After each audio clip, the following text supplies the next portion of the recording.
6 months if no country accepts them from deportation. It would also require asylum seekers to apply at the U.S. Embassy in Mexico or Canada rather than our border. Greg. Well, the state of Maryland is trying to limit the right to carry a gun by creating more gun-free zones in the state. The Maryland State Police typically approve around 14,000 concealed carry permits every year. In the 7 months since the Supreme Court's Bruin decision, 80,000 permits have been approved. But Democrats in Annapolis say such freedoms will create a Wild West environment.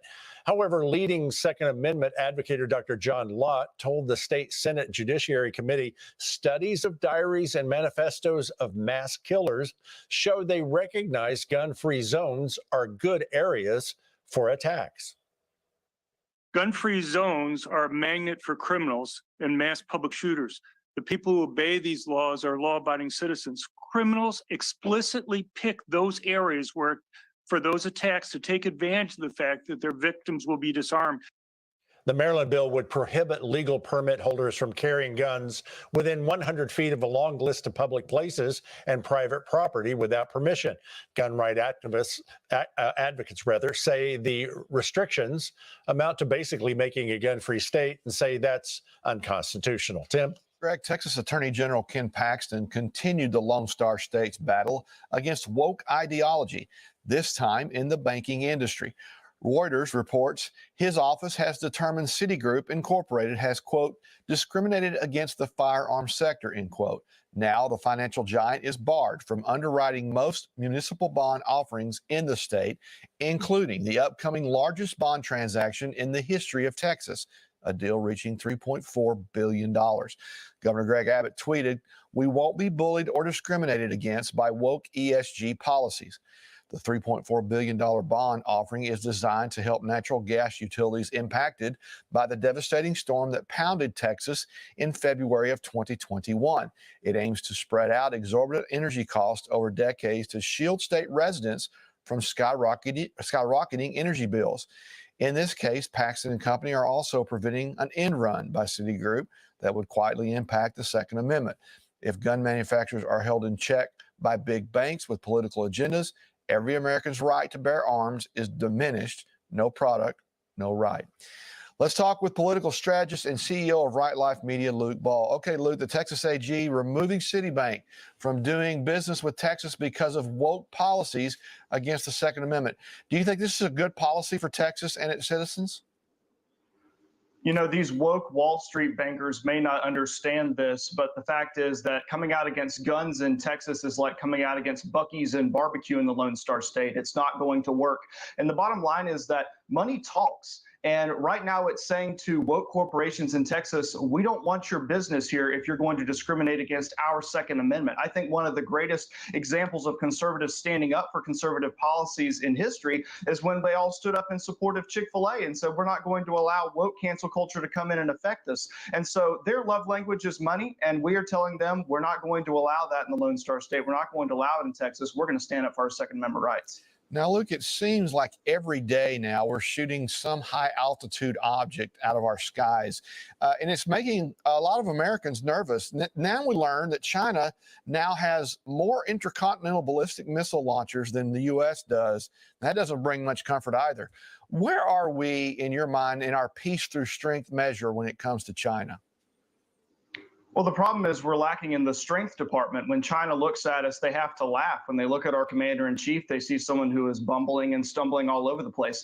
And I'm not an expert in foreign policy or national defense, but if I were a foreign country trying to invade a sovereign country or encroach on their space, before I send over the actual bombs and the actual weapons, I would send over balloons. I would send over dispensable objects. And I hope that's not what's happening here, but it's very possible. I think that China is trying to test us and provoke us. And all the while they're building up their military, we're over here arguing about whether or not we're going to have the correct pronouns. If they ever attack us with microaggressions or misgendered pronouns, then we might be prepared. But while we're over here trying to figure out whether we should call each other they, them, they could be sending over the boom booms.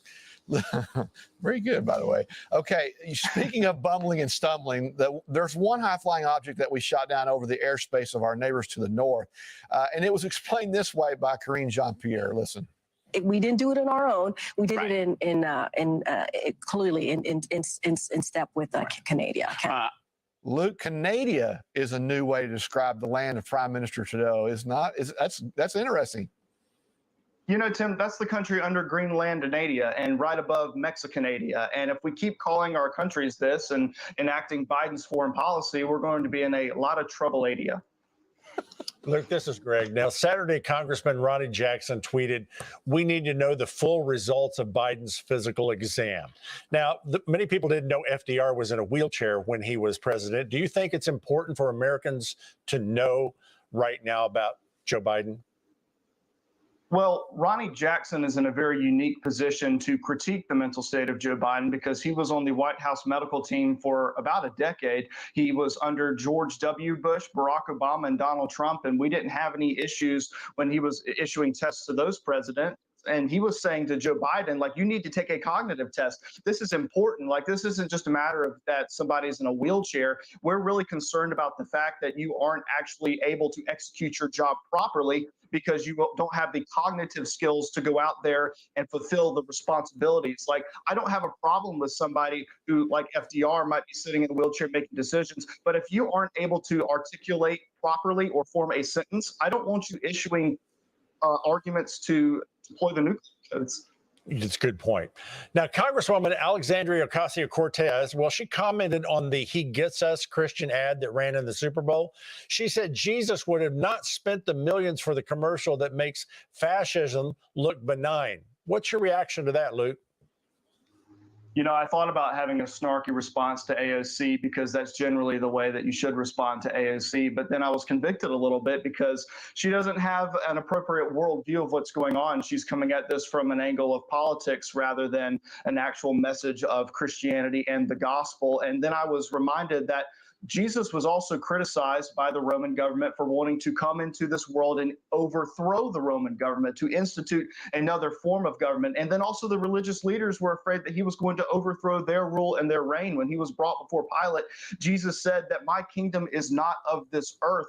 My kingdom is not of this world. And so when I see elected politicians arguing against messages that go right to the heart of who we are as a nation, I think it's an indictment of our conscience as a nation and the moral fabric of who we are, because these people are out there trying to spread the message of the gospel. And I didn't watch the Super Bowl last night, apart from maybe some highlights of the football, because our church held a gathering and we had missions statements. We had little popcorn preaching segments where we practiced preaching the gospel in between these commercial segments, so we didn't have to watch any of this garbage, because we know that that message of Christianity is an anomaly among the hundreds of other commercials that ran that were propping up a false worldview. And so we pray for leaders who have these worldviews because we want them to receive the gospel, but also understand Jesus' kingdom is not of this earth. Yeah. And we should always remember that whenever we're spreading the message of love. You're describing being in the world, but not of it, Luke.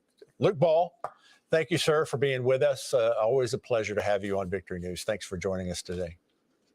Thank you. Mike?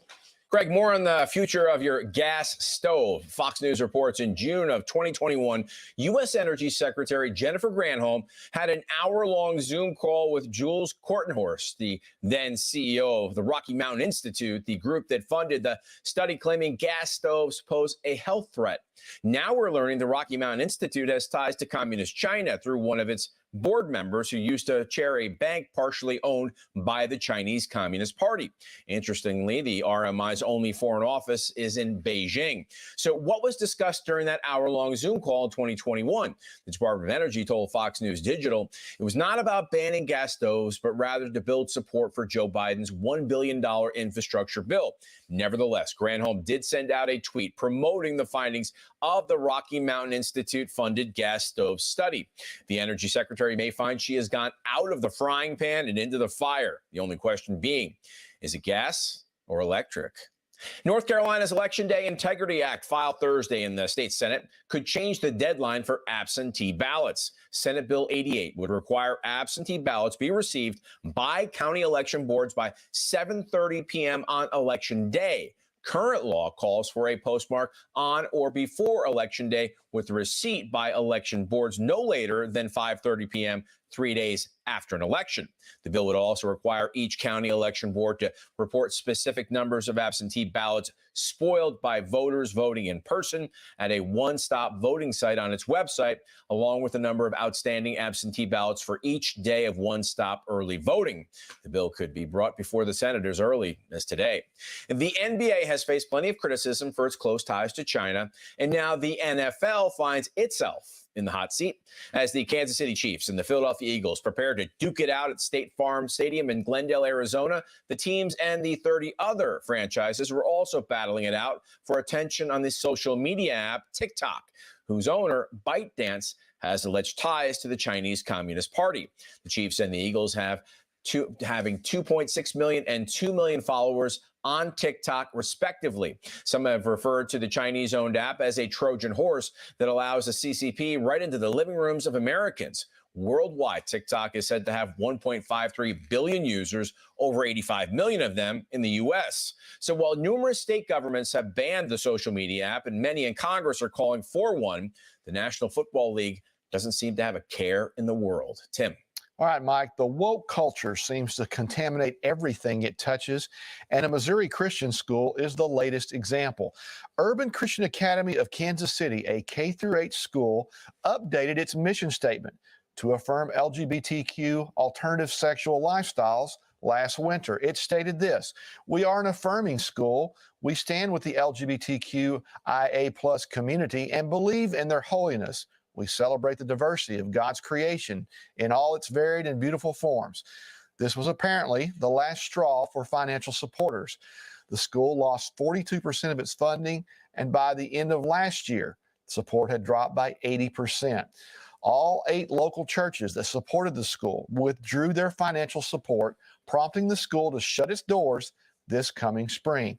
One supporter wrote this to the school: "Christian compassion doesn't mean universalism.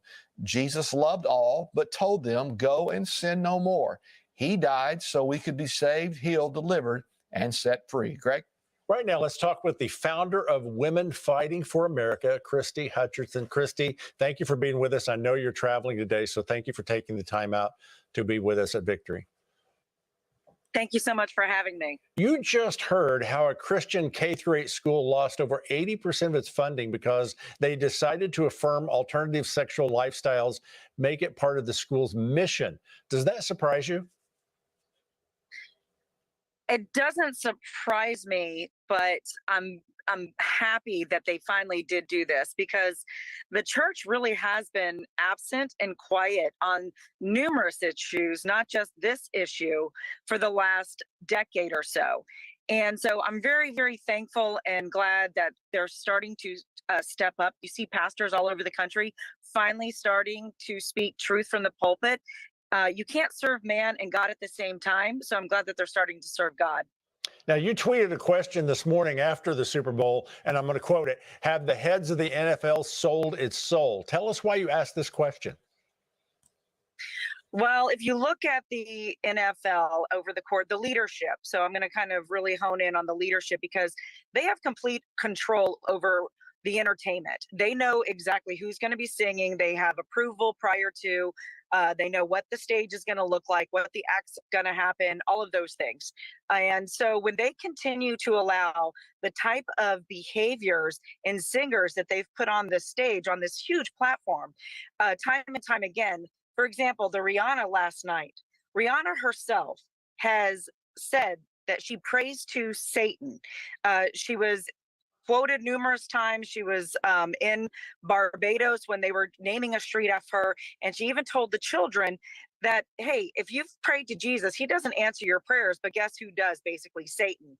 And that's who she prays to. So when you see the disgusting, vulgar display with the red satanic outfits, the gyrating, all of the things that take place, the NFL is allowing this. Beyonce was another one. We could go on and on. I think that they've sold their souls basically to these corporations and these singers who have ill intent and evil in their heart. Interesting. Now, Christie, you raised some shocking information on human and drug trafficking crossing our southern border and reaching neighborhood schoolyards across this country. Tell us more about it and your plans for Operation Schoolyard to combat that. Well, that's one of the reasons why I'm in the field right now is me and my team are conducting operations. We can't get into it from a security perspective, but it is no mistake that not only does the Chinese Communist Party work with the cartels for the fentanyl, there's also organ harvesting, sex harvesting, labor harvesting, and by the way, also military smuggling into this nation from in and out of the nation as well. And Operation Schoolyard specifically right now is targeting how MS-13, which is an arm of Sinaloa and other cartels, and pimps and all of this activity is starting to affect the schoolyard. They are recruiting high schoolers and junior high school children to literally facilitate human trafficking. For example, in Venice, Florida, just last week, a 17-year-old high school student was arrested because they were recruiting and selling other high schoolers for $50 to $100 for sex acts. Wow. And that's happening right now in the schools in America. So now that Border Patrol chiefs have appeared before Congress, and there's a move in Congress to impeach Secretary Mayorkas, do you think this is enough to get Washington and Joe Biden's attention to secure our border? Joe Biden's administration has no desire, will to close the borders for numerous reasons that we probably don't have time to talk about right here. Love to come back on to talk about that. Congress does need to act, but more importantly, the borders, even though immigration is at a federal level, the borders now are the #1 national security threat to the United States of America. And based on national security threats, every state, northern or southern, can enact their state constitutions, override the federal government, in my opinion, and other legal experts' opinions, to close down the borders through state-guided governors enacting the National Guard to close down our borders. Yeah, it is an invasion. 10,000 Russians enter Ukraine. They call it an invasion. Millions come across our border, and they don't call it that. Christie, how can people find... 313 terrorists have come through the northern border, 97 plus that we know of through the southern border. Right. We got 30 seconds here. How can people find out more about you and your efforts for our nation? Absolutely. We can't do this alone. We are out here, Operation Schoolchild. We're trying to cut the head off the snake, so to speak, to stop the child trafficking. Please go to our website, Women Fighting for America, or you can go to WFFA.WIN or simply text FIGHT to 91776. Christie Hutcherson, thank you for what you're doing. Thank you for bringing it to our attention, and we will have you back to talk more about this. Thanks so much. Thank you so much. Mike? Craig, a parade of 11 intercontinental missiles and various other weaponry through the streets of Pyongyang, North Korea last week raises questions